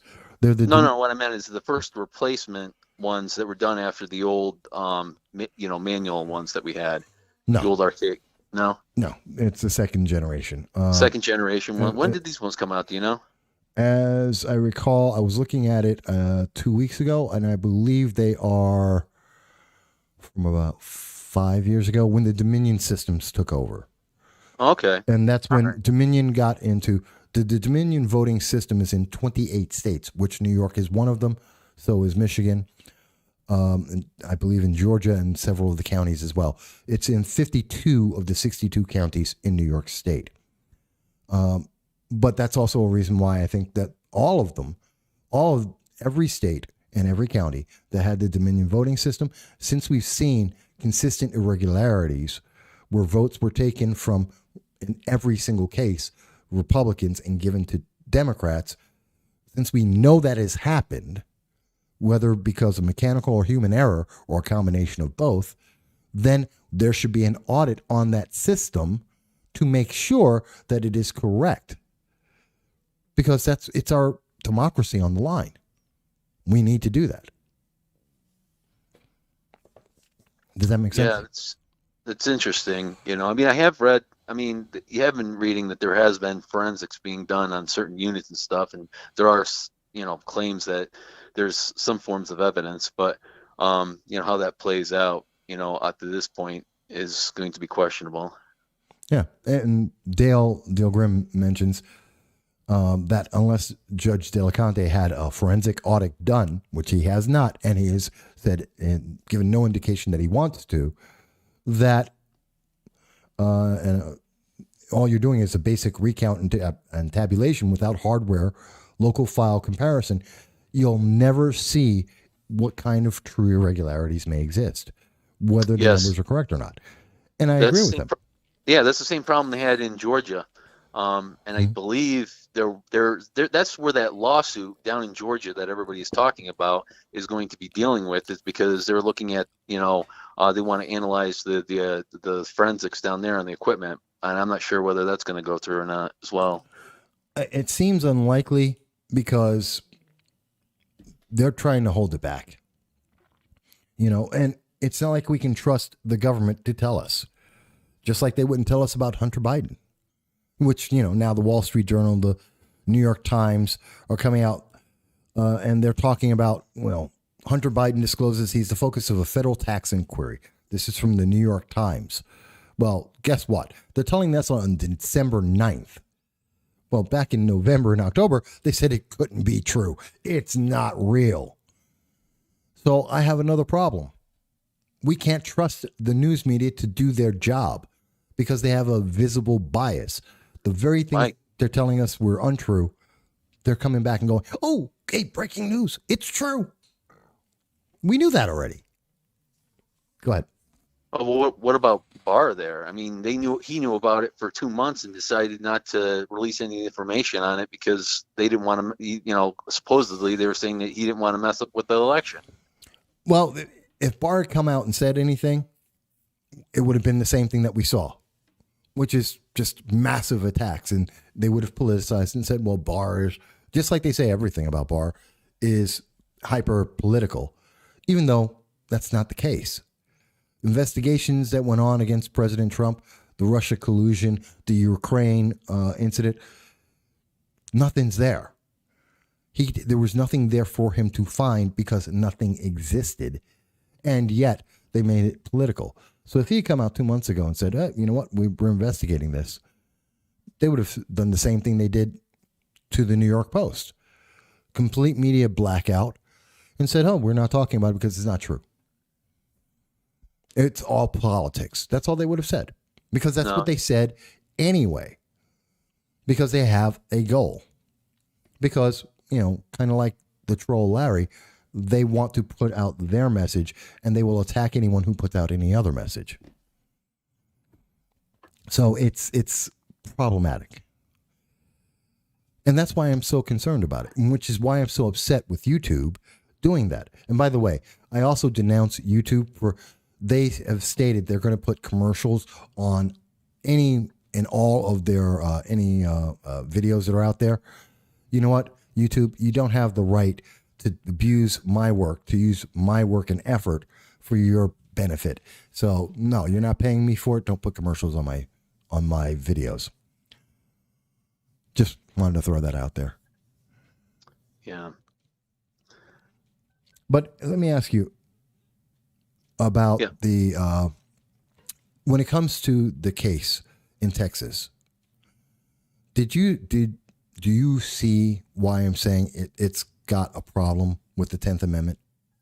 Yeah, totally. I mean, the case in Texas actually did bother me, because I did understand where they're, the simple fact is that it was going to supersede the state's sovereignty, and that was going to be an issue. So, that there, for them to, I mean, the thing is that if they had actually even taken the case, I'm not even sure where it would have went. Because again, they didn't really have the standing in my views. I know that some people were simply arguing that, if they are not playing by their own rules, but then again, each state can create whatever rules they want, and, it doesn't really, matter, because that's the way that, the way it all came down, Yeah. So as frustrating as it is, there's, I think, little, that can be done in that sort of circumstance. Yeah, it's going to be terrifying, but the terrifying thing is that tomorrow we're probably going to see a President-elect Biden, which means we're going to, according to what he has said so far, that means that as a consequence, we will have most likely lockdowns, because that's what his czar wants to do. We're going to see Iran funded with more money for global terrorism, because that's what Joe Biden wants to do. We're going to see a restriction on the Second Amendment, and that there's going to be a call to take firearms from the American public in violation of the Second Amendment, because that's what Kamala Harris wants to do. We're going to see probably some form of universal basic income, because he has to appease Alexandria Ocasio-Cortez and Bernie Sanders and the radical left. We're going to, which is more socialism in our country, and destroy our economy. We're going to see the tax rate increase. So all the businesses that might have survived the first round of COVID lockdown, all of the businesses that survived the second round of COVID lockdowns, the intermediate whims of Governors Cuomo and Whitmer and Newsom with their random and sporadic shutdowns, every business that survived all of that now has to contend with not only less money, but now they have to pay the government more money, because the tax rate is going up back to the Obama levels, and no, not the Bush levels, because they're already trying to spin this as something on a Republican. It's the Obama level, because the tax rates went up under President Obama, and with Joe Biden by his side, he's raising them back up to those levels. And that's going to destroy the rest of the businesses. And then what happens? It's a serious question. Yeah, it doesn't look very good. That's for sure. Trust me. I every day I'm talking to people, and I'm kind of, on the fence myself, like looking, I'm like, look at, we got, that's one of the situations with this vaccine. It's like, I mean, a lot of people are like, well, do you want to take it? Do you want to take it? And I'm like, look, you know what? I mean, you could probably inject me with anything at this point, because personally, I don't really even care. Because no, I don't trust it. I don't trust it. I believe the report came out on Friday that Australia has restricted it from those who are under 16, pregnant women, several individuals who have other issues, medical issues, because it's potentially going to hurt them and is giving false positives for HIV, if I remember that correctly. In England, the NHS, National Health, what's the S stand for in England? I forget. They just came out with their recommendations, but also restricts the number of people who can have it because they don't trust the vaccines. I don't trust the vaccines.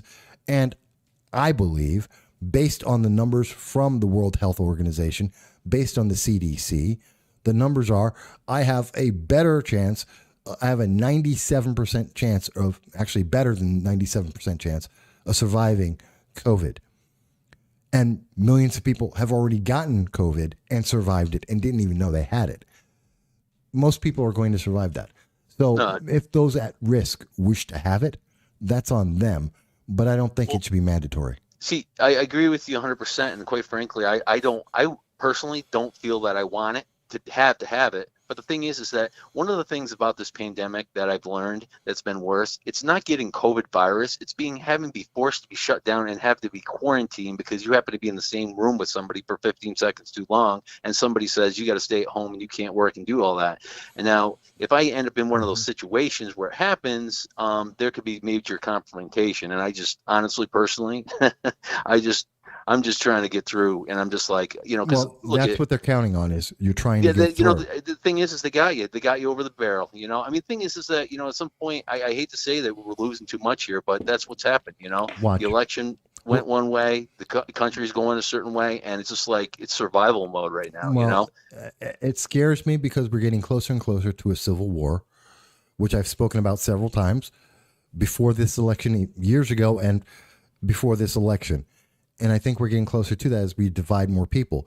And I believe that you're going to see, and it's been proposed already by some of the more radical leftists, that not only should we make it mandatory for a vaccine, but people would have to carry around documentation showing that they have been vaccinated for COVID-19, and that they were going to tie any kind of federal funding to that actual documentation, which effectively makes it mandatory.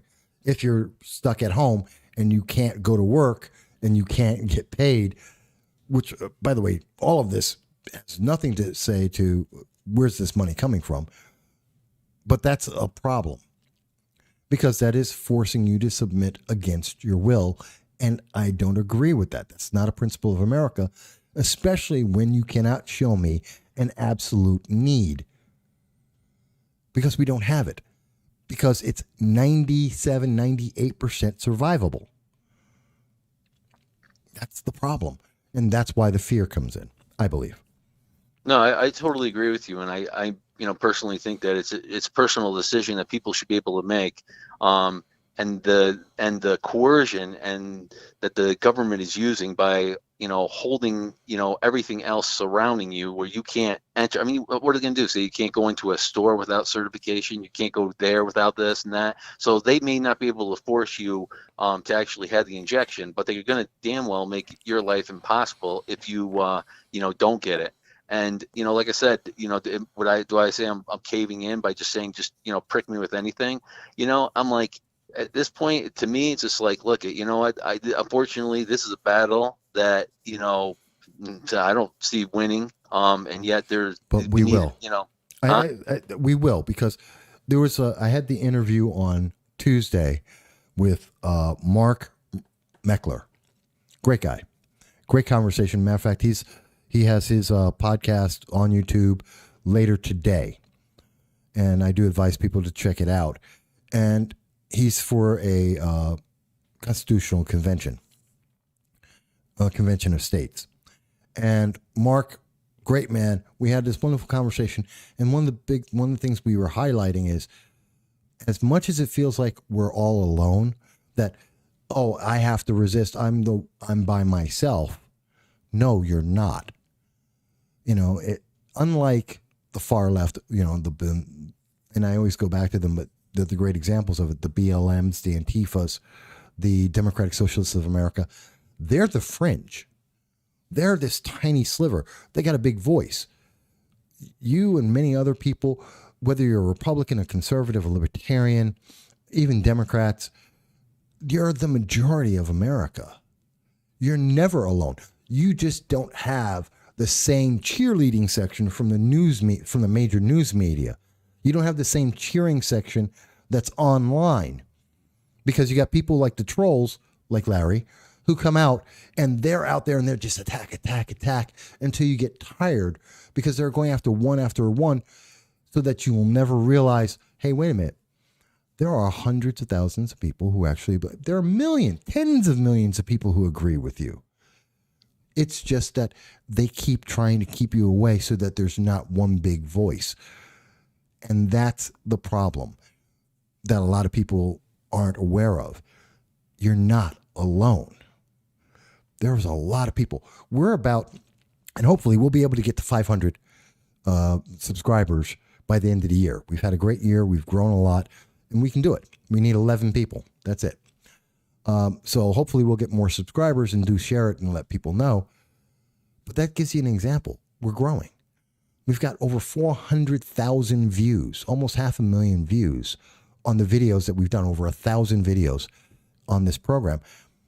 It says a lot. There are people, 400,000, almost 500,000 views. People are paying attention. They're there. It's just that they don't have the same voice. That's it. They don't have the same cheerleading section. Yeah. But don't worry. We're going to make it. We're definitely going to make it. Let me let you go, because we're going to be ending in just a few minutes. But as always, Jason, I love hearing from you. Thank you for your support. Thank you for being here. All right. Sounds good. All right. I know I've been seeing a lot of comments, and yeah, I don't agree with the forced vaccinations. It's something else we need to speak about. And again, it's something that YouTube, Facebook don't like, which is why they're messing with our signal. But that's all right, because we will not stop. At some point, once I get everything transferred over, we'll be on Rumble. We're going to be on a lot of other formats as well. There's a lot of stuff I wasn't able to speak about today. It's going to be in the description. Please review that at your leisure and see some of the things that we were talking about. We kind of touched on them, but we didn't really get into it as much as I wanted. But then again, that's okay, because this conversation is about you. It's about where you want to talk about.